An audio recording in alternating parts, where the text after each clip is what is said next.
Bismillahirrahmanirrahim. Ve bihi nesta'in ve huve hayrun nasirin ve mu'in ve sallallahu ala seyyidina ve nebiyyina Abil Qasim Mustafa Muhammed. Allahümme salli ala Muhammed ve ali Muhammed ve accil faraca. Ve lanetullah ala adaihim ecma'in minel an ila yevmiddin. Bismillahirrahmanirrahim. Rabbi şrah li sadri ve yessir li emri ve hlul uqdeten min lisani yefkahu qavli.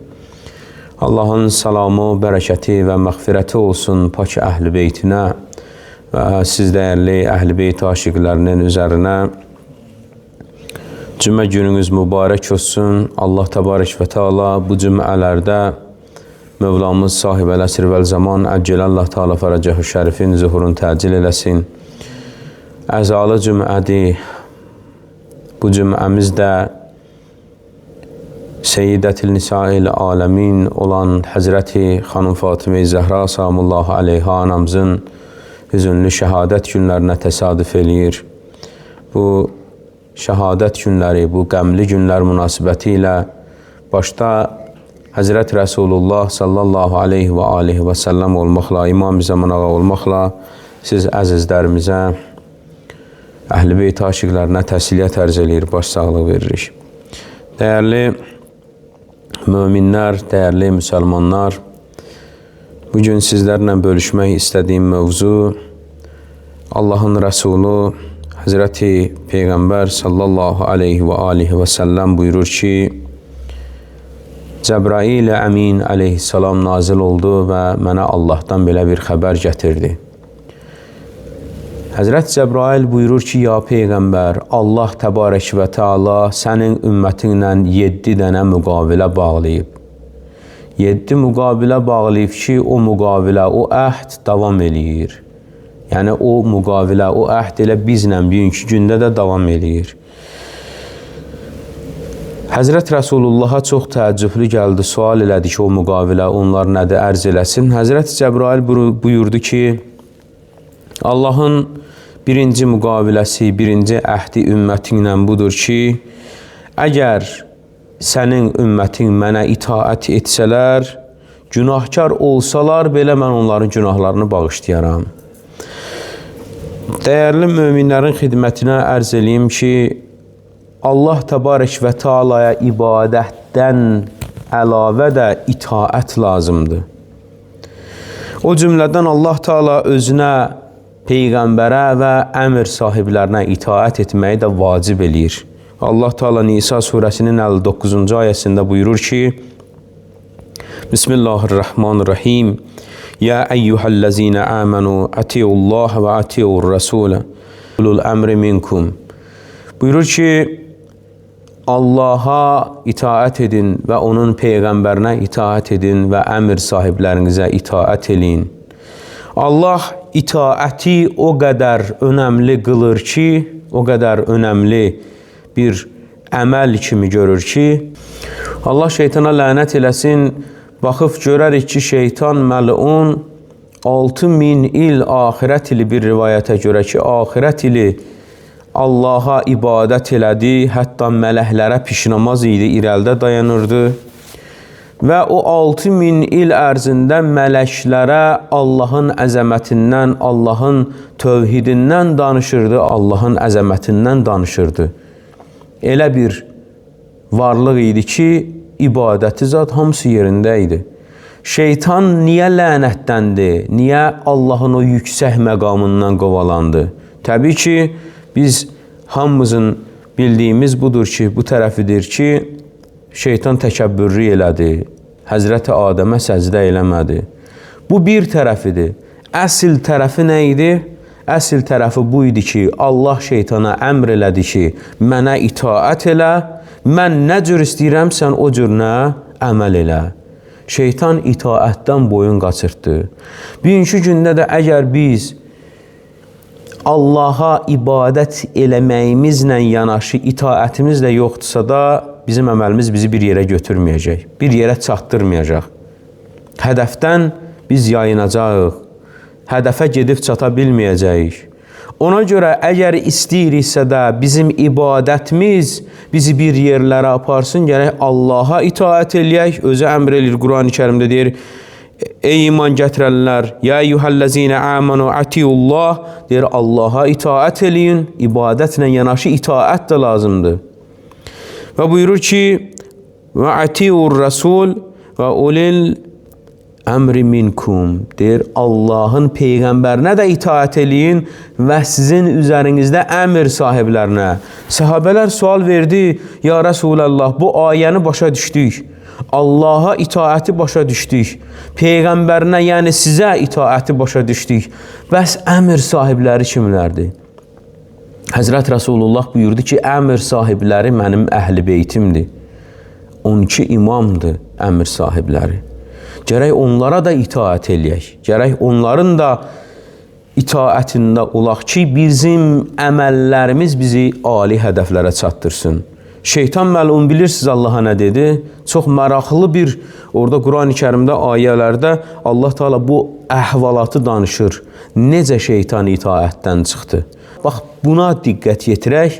Şeytan məlun orada Allaha dedi ki, ey mənim Rəbbim, sən gəl məni bu sahədə itaətdən uzaqlaşdır, mən Adəmə səzdə eləməyim, əvəzində sənə elə bir səzdə eləyim, elə bir ibadət eləyim ki, Adəmdən xatəmə heç kim sənə elə bir ibadət eləyən deyil. Allah Teala dedi, sən kimsən mənə şərt qoyursan? Mən istəyirəm ki, ibadətin var idi zaten, mən istəyirəm ki, mənim əmrlərimə də itaət eləyəsən. Bu çox önəmlidir. Gərək itaətdə gərək düzgün ola insan. Allaha itaətdə düzgün ola. Bir şəri hökm var. Misal üçün görürsən möminlərin arasında, namaz qılanların arasında bir şəri hökm var. Allah Teala deyir, bunu istəyirəm. Adam deyir, niyə? Ay, niyə nədir? Allah səndən istəyir ki, bunu istəyirəm. Səndən bu cürünə, səni mən bu cürünə görmək istəyirəm. Sən niyə, nə cür o itaətdən, o şəri məsələdən boyun qaçırtmaqdan ötürü 100 cür yollara əl atırsan. Namazın var yerindədir, amma bəzi nüanslar ki var, gərək həmin onlarda öz istəyini qoyasan kənara, Allahın istəyinlə gedəsən. Allah səni bu cürünə görmək istəyir. Əgər o cürünə əməl etməsən, şeytandan bir fərqin olmadı ki. Allah Teala burada deyir ki, mənim bəndələrlə, sənin ümmətinlə bağladığım əhdin birincisi budur ki, əgər mənə itaət etsələr, günahkar olsalar belə, mən onların günahlarını bağışlayaram. Çox önəmlidir.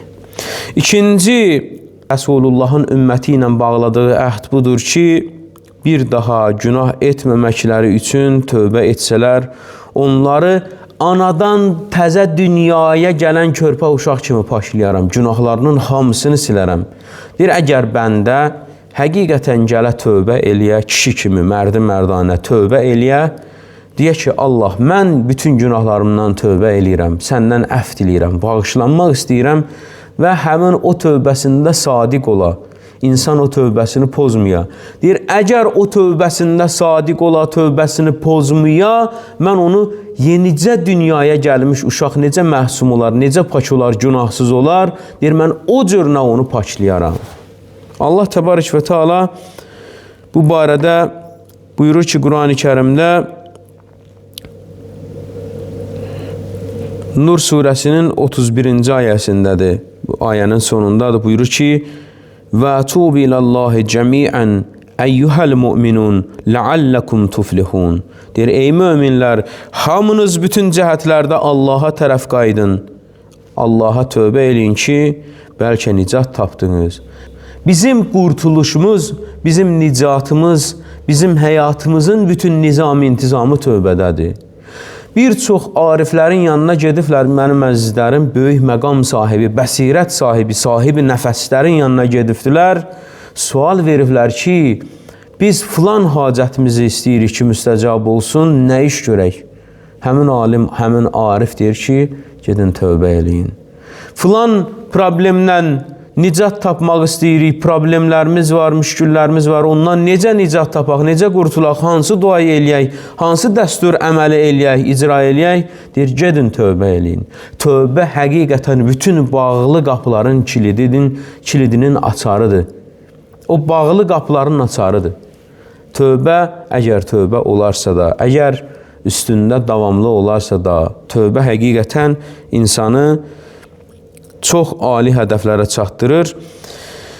O cümlədən bizim öndərlərimiz olan, əzəmətli, Allahın ən üstün bəndələri olan Həzrət Rəsulullah və pak əhl-i beytinin həyatına biz diqqət yetirsək görərik ki, onların gecəsi gündüzü tövbə olub. Baxmayaraq ki, Allah özü Quran-ı Kərimdə deyir ki, mən əhl-i beyti pakladım, pakizə qərar verdim, mütəhhirukum təthira deyir. Deyir ki, mən onları pakizə qərar verdim, onlar günahdan, səhvdən, xətadan pakdılar. Pak olmaqlarına baxmayaraq, gecələri, gündüzləri dillərində tövbə idi. Allah bağışla bizi, Allah əff elə bizi. Allah əff elə bizi. Bir gün Həzrət Əliyə sual verirlər, ya əmirəl-müminin, Allah ki sizi paklayıb, Allah ki sizi günahdan uzaq qərar veribdir. Bəs nədir bu qədər siz tövbə edirsiniz, bu qədər ibadət, itaət edirsiniz? Yəni, Allah sizdən nə istəyir, onu eləyin, artığını boş verin də. Bunların gecəsi, gündüzü ibadət idi. Gecəsi, gündüzü, gündüzləri oruç tutardılar, əksər vaxtlarda, ilin 90%'ında oruç tutardılar. Və gündüzləri isə, gecələri isə bunlar ibadətlə məşğul olardılar. Bir gün sual verdilər, ya Əli, səni kimi bir şəxsiyyət niyə bu qədər özünü əziyyətə salır? Bir gözəl cavab verdi Həzrət Əli əleyhissalam. Dedi ki, mən Əli, qiyamət günü Allah məni götürüb, Allahın ixtiyarındayıq da, təbii ki, Allah ədalətlidir, bunu eləməz. Amma deyir, Allah məni götürüb cəhənnəminə atsa, mən hansı əməlimə arxayın olaram? Mən nə deyə bilərəm Allahın qarşısında? Mənim istəyim budur ki, nə qədər ki ömrüm var, mən tövbə eləyəm, nə qədər ömrüm var, yaxşılıq eləyəm, nə qədər ömrüm var, Allaha itaət eləyəm. Ona görə də heç kim özünün zərrə qədər də olsa əməlinə arxayın olmasın. Deməsin ki, mən filan işləri görmüşəm, da mənim axirətim hazırdır. Yox. İnsan gərək bu dünyada nə qədər ki nəfəsi üstündədir, desin azdır. Qiyamət günü deyir, 2 dəstə insan həsrət çəkər, peşmançılıq çəkər. Dünyada olduğu müddətdə etdiklərinə görə və etmədiklərinə görə. Deyir, birinci dəstə insan budur ki, həsrət çəkər, peşmançılıq çəkər. Onlar bu dünyada bəd əməl sahibləri idi, pis işlərlə məşğul idilər, günahlarla məşğul idilər.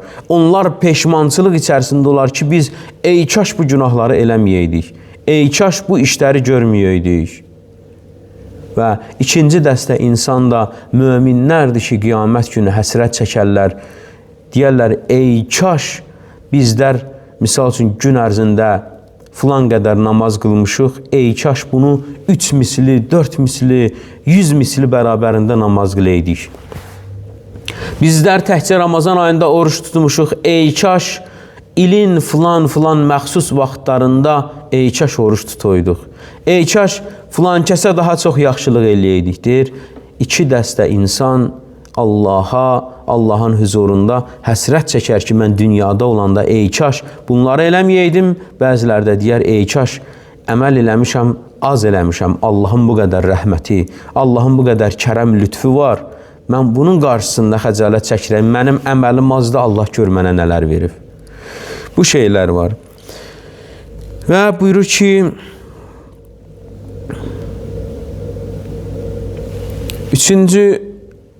buyurur ki, Allah Həzrət Rəsulullahın ümməti ilə bağladığı əhd, insanın 7 bədən üzvləri ki var, dil, qulaq, göz, əl, ayaq, qarın və üzr istəyirəm, cinsiyyət orqanı, deyir, bunlar ki mövcuddur, Allahın rəhmətinə baxın, Allahın kərəm lütfüne baxın. Deyir ki, əgər bu bədən üzvlərindən biri savab iş görsə, misal üçün, hər hansı bir bədən üzvlərimiz, əlimizi tuturam misal üçün, birinin bir köməyə ehtiyacı var, görürsən ki, misal üçün, ya maşını batıb, ya nə bilim mən, hər hansı bir əlində ağır bir şeyləri var. O əlinlə ki, getdin, ona kömək elədin, bu əlinlə etdiyin savab işə görə Allah təbarək və Teala sənin bütün bədən üzvlərini, digər ki, bədən əczaların var, onların elədikləri günahları bunun elədiyi savaba görə silər, bağışlayar, əfv eləyər. Yetər ki, insanın bədən üzvləri günahdan uzaq ola, yetər ki, insan bir əczasınla savab iş görə. O savab işi səbəb olar ki, insanın digər bədən üzvlərinin etdiyi günahları Allah silsin. Dördüncü, Allah təbarək və Teala'nın bizlə bağladığı əhd, peyman budur ki, deyir, əgər insan bunu idrak eləsə, bir günah iş görübdür, bunu başa düşsə ki, bunun günahlarını yalnız Allah bağışlayar. Quran-ı Kərimdə Hicr surəsinin 49-cu ayəsində Allah Teala buyurur ki, qullarıma xəbər ver ki, mən həqiqətən bağışlayanam və rəhm edənəm. Deyir, insan bunu başa düşsə, dərk eləsə ki, bunun günahlarını bəndə yox, Allahdır bağışlayan, deyir, həqiqətən onun günahlarını bağışlayaram. Tövbə o qədər önəmlidir, o qədər Allahın, belə deyək, hər bir surədə bir dənə Tövbə surəsindən başqa, hər bir surənin başında Bismillahirrahmanirrahim yazılıbdır. Yəni, Bismillahla başlanılır. Yəni, mənası budur ki, bağışlayan, söhbət bağışlayan, təkcə bağışlayan yox, ən bağışlayan və ən mehriban Allahın adıyla. Allah bağışlamasaydı bizim halımız nə olardı? Allah ədalətinlə rəftar eləsəydi, öz rəhmətinlə yox, bizlərlə ədalətinlə rəftar eləsəydi, dünyada insan qalmazdı. Elədiyimiz günahın anında cəzasını bizə yetirsəydi, biz həlak olub gedərdik. Ona görə Allahın həmişə rəhmətinə ümidvar olaq. Allah özü Quran-ı Kərimdə buyurur ki, وَلَا تَقْنَتُ مِنْ رَحْمَةِ اللّٰهِ deyir, ey möminlər, heç vaxt mənim rəhmətimdən naümid olmayın. Deməyin ki, Allah məni bağışlayan deyil.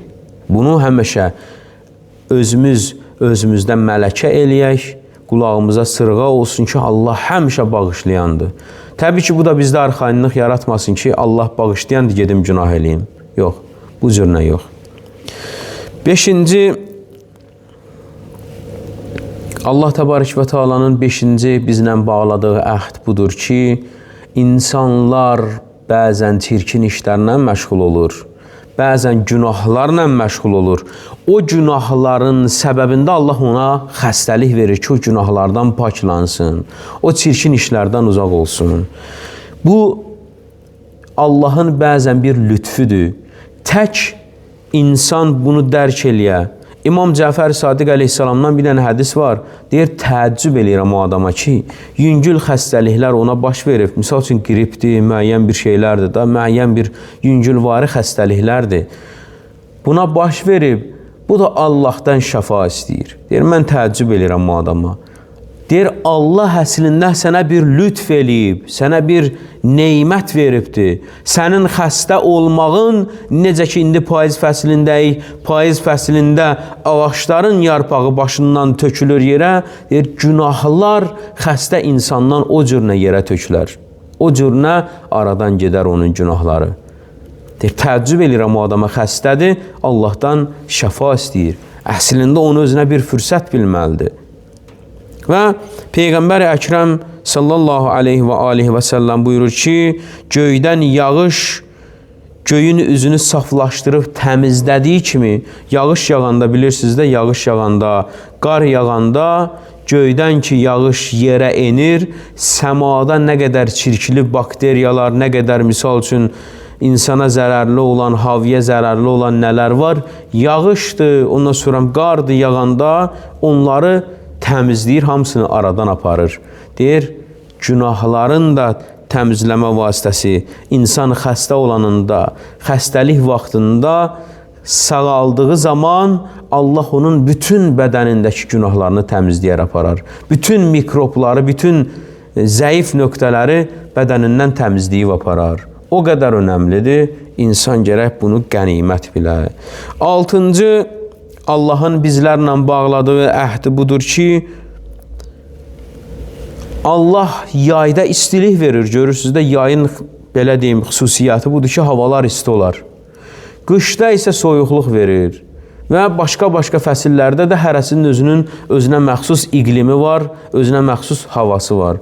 Deyir Allah Teala buna əslində bunu etməyinin səbəbi budur ki, bizlər axirətin istiliyinə və soyuqluğuna dözək. Axirətin istiliyinə və soyuqluğuna dözək. Bu səbəb olur. Allah bu istiliyi və soyuqluğu ona görə yaradıbdır ki, bizlər alışaq, öyrənək axirətin istiliyinə, soyuqluğuna. Bu onun üçündür. Bizlərə əslində bir təlqindir. Əllamə Cəvadi Amuli bu barədə buyurur ki, İnsan axirətin övladıdır. Çünki onun kökü və başlanğıcı o aləmdən gəlir. Yəni, axirətdən gəlir. Bizim bəzən etdiklərimiz, bizim bəzən savablarımız, bəzən günahlarımız səbəb olur ki, biz axirətin o həqiqətini unudaq.